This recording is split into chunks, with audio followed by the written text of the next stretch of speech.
Hello, my name is Dr. Robert Priebe, back with another edition of my Parks Are Like Icebergs vlog. I created my vlog primarily because what I wanted to do was reveal and uncover some of the more nuances of park planning that happen. Quite often what we see in a park, you see a certain activity in a park of a certain size, a certain program, a certain configuration, but you may not realize how all those decisions were made. So what I'm trying to do in my vlog is give you a sense of just that, some more nuanced understanding of park planning. This particular one is the third in a trilogy that I've entitled Land Use Change Processes are from Mars and Place Telling Processes are from Venus. And I've used that because it was my reflection over time was that the land use change processes, so the rezoning and plan amendment process and the telling of the park story don't really mesh very well. And so I developed this three-part trilogy. On January 5th, I defined what I meant by what place storytelling is. And it's essentially, you need to have the community reflect on their lived experiences in a particular green space. So what is that green space? What is their connection to it? Who did they do it with? Why did they do it with? Why did they do it there, not somewhere else, kind of thing. So so that can then inform any future land use changes, because ultimately planners always say that, well, we are placemakers. Don't necessarily agree with that, but nevertheless, that's the purpose of land use change processes, to ultimately create places. So in the first part of this trilogy, I talked about how communities can tell their place story, and based on a paper from William Stewart. And what he asked us to do more broadly was to focus on things that the social processes around place telling. So what do I mean by that? So what are the strategies that encourage the telling of place meaning? So think of a park. In the first vlog, I told a particular place that was meaningful to me and my family. So what strategies would encourage me to tell that place story? What strategies enhance social learning about community place meanings? And what processes are effective at connecting place meanings, social learning, and parks planning? So I took that as a challenge for this trilogy. The second one I did, which I released on January 17th, I actually went over 4 different examples of place storytelling, or where place storytelling could have occurred. One was the Molson's Brewery commercial redevelopment site. Just to give, and I did that one because it had a pretty clean land use change process. It was owned by private landowners, and it went through a very standard process. And I outlined all those processes, or all the steps of that process, and what happens in each one. And then I did 3 park ones. The first one was a site called Black Mud Park, where a portion of the school and park site was decommissioned and redeveloped for housing using an engaged community process. And the last 2 were sites in the Blue Quill neighborhood, which is neighboring to to Black Mud.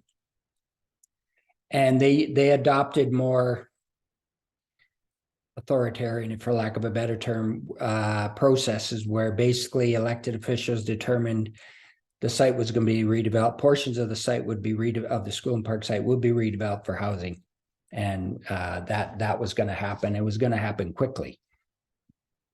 That was the theory, anyways. So I went over those examples, talked about how it went through that step process, that they did through the Molson site, landowner due diligence, preparing an application, circulating that application, reviewing it, establishing an administrative position, and then creating a council report, sharing at a public hearing, and then council makes their decision. So I did that for Molson's, and I also talked at high level terms how they did that the same in each of those 4 examples.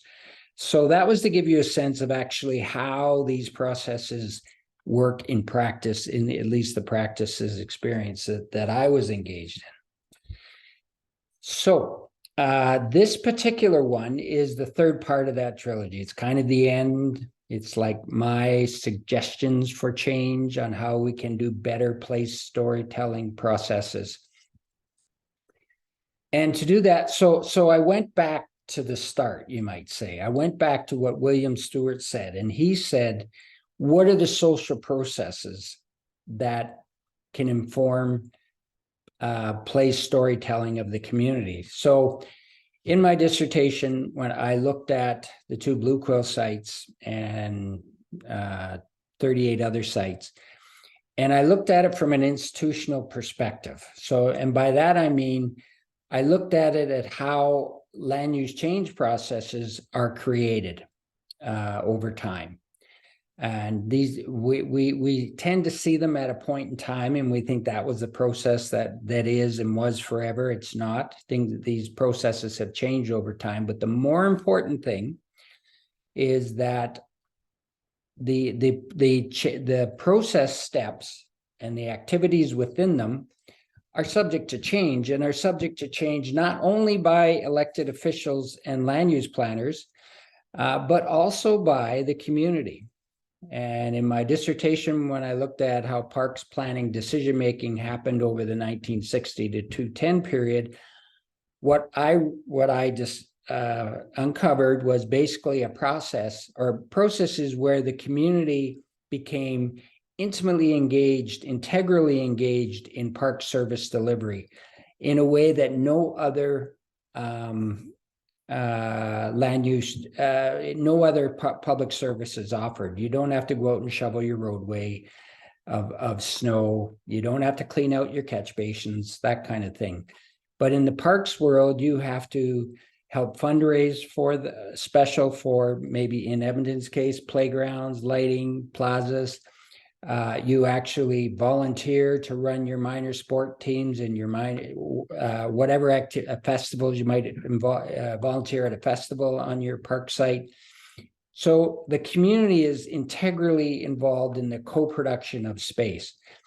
So the premise of what I'm going to suggest here in terms of changes is that parks are a unicorn type of land use. It's like no other. As I said, it's the only public service that is shared intimately, integrally with the community. And as such, the land use change processes need to be changed, need to give them a different review than basically a commercial piece of land that's turned from one use to another kind of thing, because it's publicly owned. The land is publicly owned. And I've got about six or seven points in the notes below that articulate why parks are a land use, a type of unicorn land use. So with that in mind, what I came down to was 3 major changes that we need to develop to accommodate better place storytelling. So one of the issues we saw in the parks examples previously on the January 17th vlog was that there was a sense of urgency. We have to get this done. We have, it takes too long to go through all this with the community. So, and there is it does take longer, but there are ways we can expedite that process. And one of the ways is we can actually develop better community park data. And we had, the city of Edmonton's great. They have a open space, they have an open data portal where they load information on, but they don't, it's not a complete range of data that's loaded on site. It's pretty good, but it doesn't have any, you might say, outcomes. So what are the ecological goods and services provided by that site? So how much carbon is sequestered, how much water is absorbed, so reduces the stormwater management needs of the city. How much pollution is sequestered in trees and soils and grasses and whatnot. So, and there are numbers you could actually, I believe you could make up a number, not make up, you could craft a number based on the area, the number of trees and whatnot, that you could say, this site contributes this way in terms of our ecological goods and services. The park site contributes this way, this amount, which when we often value parkland, we think about it from an economic term, but it's not only an economic asset, it's also an ecological asset. Another kind of data that could be collected would what I am terming social and cultural goods and services. So, how many festivals are there? How many minor sport activities happen on the site? How many baseball games, soccer games, football games? We have a community garden. So how many people does that feed? How many people are involved in that? How many people have plots? What's the volunteer? How many volunteer hours happen on that site? It gets back to my point about co-production of space. So you could develop some of those measures. So I've got them all listed below this video.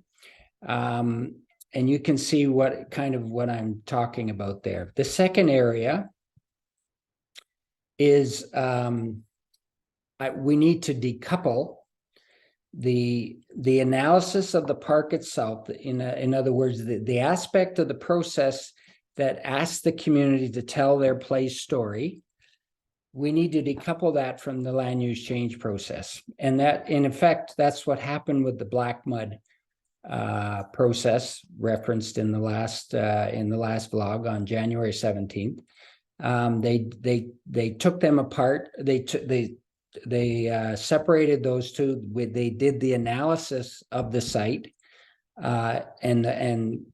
through a recreational need assessment, where we asked the community, how do you say, what do you like about it? What needs are missing or not there, or unmet needs? What ones could we think about? And not because we were trying to justify necessarily the use of the site on an ongoing basis, but we need to get a sense of how important was that site to the community. So we did that. So that's in essence the framework. That's the key change I would make. I would go back to where we had this process where we talked to the community separately before we even got into what else could it get used for. The third part is I call it a park assay. So it's and I'm taking almost a literal use of that term, and I've got it defined below, but we want to define the characteristics of the site. What are the things on that site that make it a place for the community? To do that, quite often in the black mud case, we would hold an open house, we would talk to the community, and we might get some stickies on a board where they said, oh yeah, this is good, maybe we could do this, that.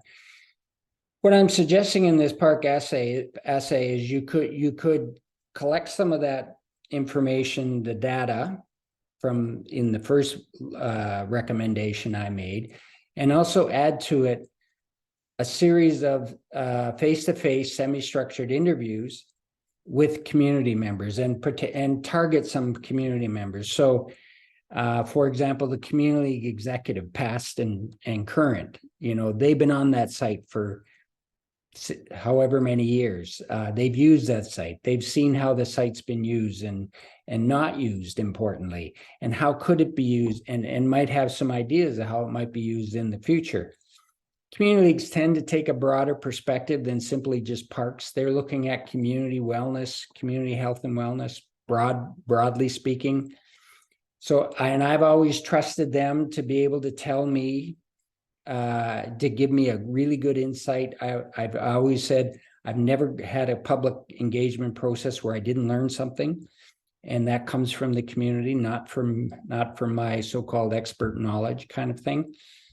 So we need to have a process that allows that to happen. Once you get this park essay down, and I'm not sure I'm saying it right, I'm sorry.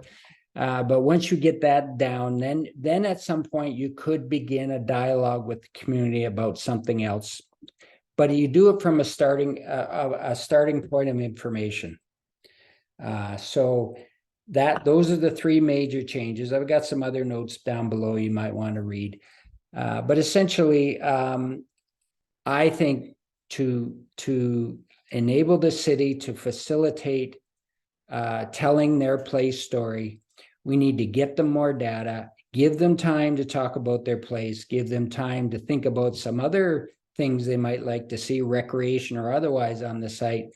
And in that way, you end up with you might not get concurrence from everybody, but you might get some ideas about what may or may not work, that you could then use that information to inform the standard land use change process.